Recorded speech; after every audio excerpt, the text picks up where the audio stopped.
o kaununu taki whenua, kaununu rero moana, ko Chelsea Kane Moho. Kia ora everyone, thank you all for coming today. I didn't realise it would be this big. I thought it was like with all my friends.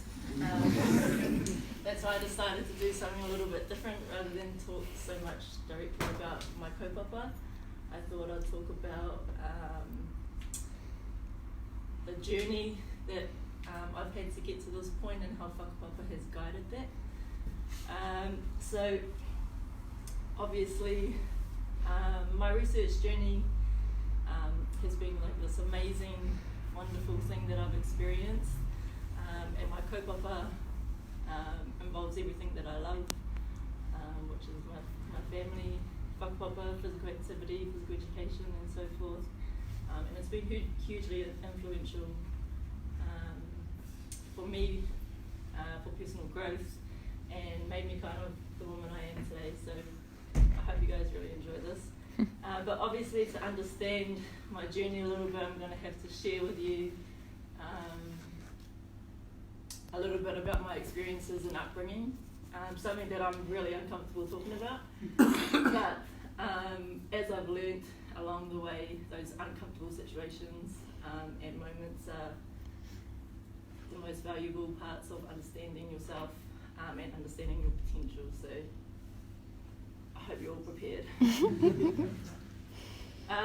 Cool, so for those who don't know me, I was born and bred in the mighty lands of Hiritonga, also known as Hastings. Raised by my mum and her four sisters, and my nana koro, and I've got no siblings, but I've got all these cousins who technically kind of are my siblings. We had a mean as upbringing. It was awesome as, maybe from the outside looking in it wouldn't be perfect, but it's perfect for me and perfect for the kind of person that I am. But unfortunately, one of the toughest experiences that we've had was losing one of my cousins to suicide. And my auntie, just before I come down here, told me he's still recorded as the youngest ever in the country. He was 9 at the time.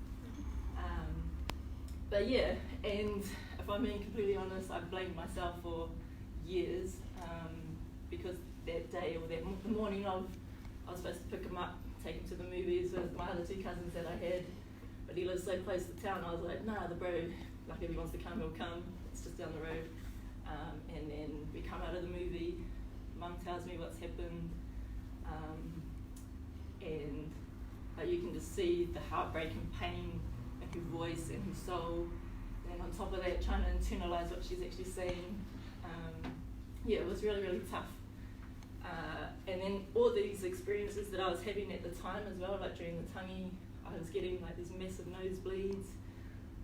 I've never had any trouble with respiratory, but I was getting all these anxiety attacks and like kind of like an asthma attack. I couldn't breathe and I was seeing things, and that kind of made, I kept that stuff to myself, but it kind of made me think like, oh yeah, like this is just the consequence of what I've done wrong. Yeah, but following on from that, Mum was real awesome. She just said, you know, talk to me when you need to, whenever you need to, and make sure you keep doing everything that you love and the things that make you happy, and that's sport. I lived and breathed it. It's the only thing that kept me in school. I don't even know how I'm in this position right now because I'm definitely not the most academically inclined, but somehow we got here. Yeah, so I come down to uni, and I actually didn't speak to anyone about what happened in my family or with my cousin until 3rd year, which was about 2012, and that happened in 2005, and that only happened, she was one of my best friends, she still is one of my best friends. We went to school together as well and we come down together, but that only happened because she was talking about how worried she was about a friend and she didn't really know what to do. And then for some reason I just felt inclined to share my experience and what happened. And that made me realise how important it was to share those kind of experiences and how, you know, it can help other people, but also yourself. So yeah, she made me kind of understand that. And then on top of that, I had like all my friends were Māori here in Dunedin. I had this amazing group of friends. I was participating in heaps of Māori stuff. I was pretty much in Māoridom, pretty much. And then on top of that, I had Anne-Marie doing Fizzy 320, Fizzy 47, so I was understanding or coming to understand the perspective of Māori health and how our environment is connected to us and how we're spiritually connected, physically connected and so forth. So it was spectacular. It was a spectacular time after such a hard few years. But yeah, after that, so having those that kind of whakaaro in my mind, I remember it was a semester break, and for some reason I went home, and for some reason I was just like, let's just go up to Mata Peak, which is like one of our maunga, and I'm not even gonna lie, it changed my life. And from there, it pretty much took over my life. After that, I went up every single day while I was home, taking up my cousins, my auntie, but it was the times when I was by myself that like were quite, where my connection to that place got really strong spiritually and emotionally. I cried, I laughed, I talked out loud. It was me, and that's kind of where the whole journey began. And even to this day, my maunga is the one person that knows all my secrets, knows all my mamae, knows all my achievements and my aspirations as well. So my first wānanga, I've had 4.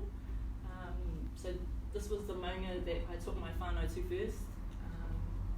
Like Chanel said, my research is about reconnecting my whānau to our ancestral landscapes to understand its influence on well-being.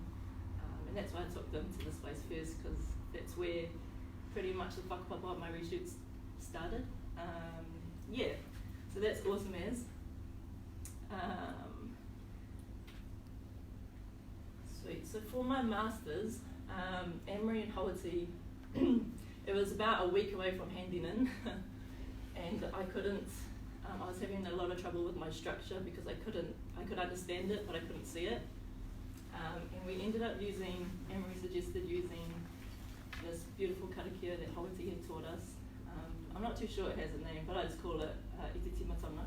And it's pretty much explaining the whakapapa of Te Kore all the way through to Te Ao Marama.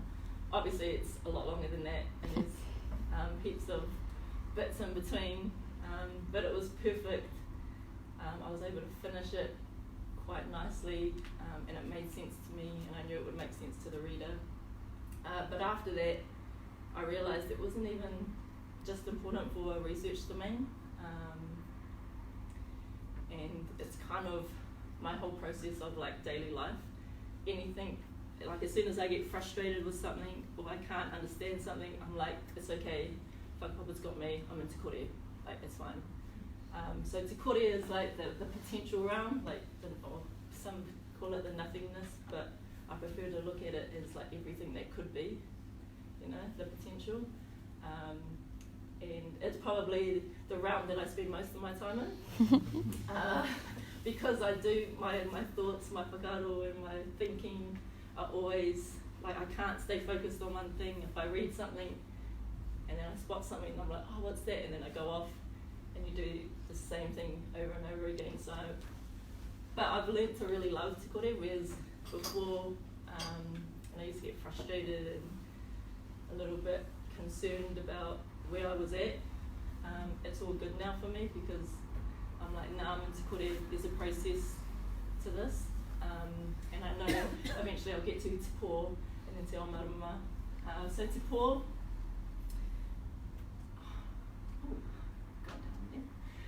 is all about like the unknowing, not knowing whether you're thinking or what you're observing is going to work or not, I guess.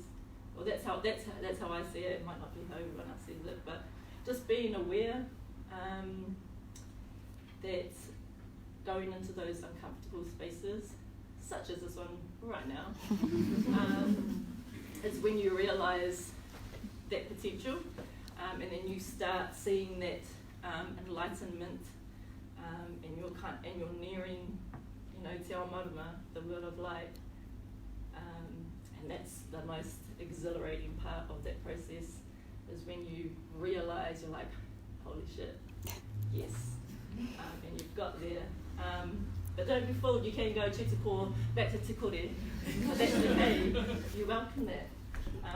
But it's just understanding that it's a process and it's okay to be making mistakes, it's okay to be failing, to fail, because whakapapa explains it to me. So that's been phenomenal, my thinking and my way of doing things, just in general, not even just with mahi or writing or anything, just everyday things, whether it be talking to another human being or engaging in certain spaces. There's always a process and there's always a why, which is usually whakapapa, because whakapapa is everything.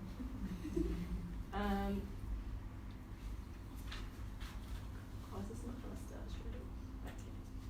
I thought I'd be able to show you something of what I do. Hopefully.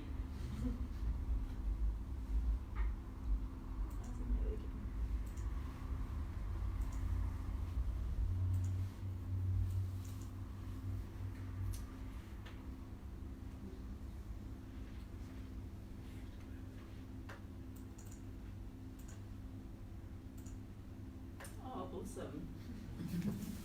It's okay. It's okay. You're just gonna have to speak to me. So, listen to me. Sorry. It was a really cool video that I did last night too. Okay. And that's like, hey, te kore. It's okay.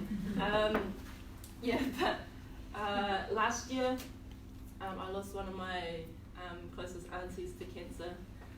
And she was someone that I was extremely close to, and one of the very few in the family that actually knew what I was doing and what it consisted of doing. So she was my go-to academically for advice and so forth. But she rang me up when I was here, and she'd been given about a month,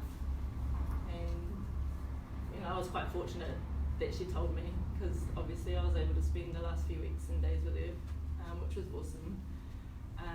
But after her tangi, I had a serious reflection on the maunga, of course, and I went up to the maunga and I just told myself, like, how am I gonna grieve about this? Because I can't, do it for 8 years again. I've got a PhD to finish. I've got to look after my family, and I've got to do all those things. And I knew my PhD required the best version of me, and I knew if I was back in that state, that wasn't the best version. So I was like, okay, let's go up the maunga, reflect. And I instantly knew, I kind of knew before I even went up, I was like, I have to move home. Like, that's something that has to happen, because I know what gives me strength and what gives me happiness, which is my family, and being able to engage with my whakapapa. I'm not saying that I can't do that here, because I've got an incredible, obviously, family right here, but for that, I needed to be back home, so I made that decision, and I moved back home, and I've been home for like 7 months, and it's been fabulous. But it's been awesome, and I knew it was required in terms of my healing process, and that's why I did it.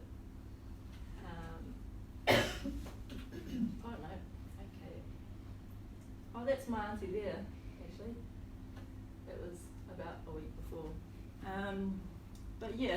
So my hardest and most painful experiences have made me like this compassionate, strong, loving, caring, passionate woman. To those who know me really well, because I don't spoil people with all of those attributes. And those who know me well know that too. So, but that's resulted in me establishing phenomenal relationships with my friends and my family along the way who have been extremely pivotal in developing my growth even further, not only as a woman but as an academic, and obviously I wouldn't change that for the world, because without those experiences I wouldn't be here. But so this goes to show like how important and how much this research kaupapa of reconnecting my family to whakapapa means to me. These experiences and interactions that I've had my whole life pretty much has laid the foundation to my research, so it's been really, really awesome, and I know it's something my whānau deserve, it's something my tupuna deserve, it's something my mokos deserve. I'm not hapu. So I just need to make sure that I'm the best version of myself in completing this current journey, even if that means taking some time to myself to work on that, to get back into that frame of mind and smash out this very difficult road ahead, which will hopefully be completed in another year or so. Kia ora, thank you for listening. I know I didn't really share about what I actually do, but that was because I thought everyone that was coming had heard it multiple times, so I thought I'd change it a little bit. But if you want to know more, we can talk and stuff with Kai. But thank you.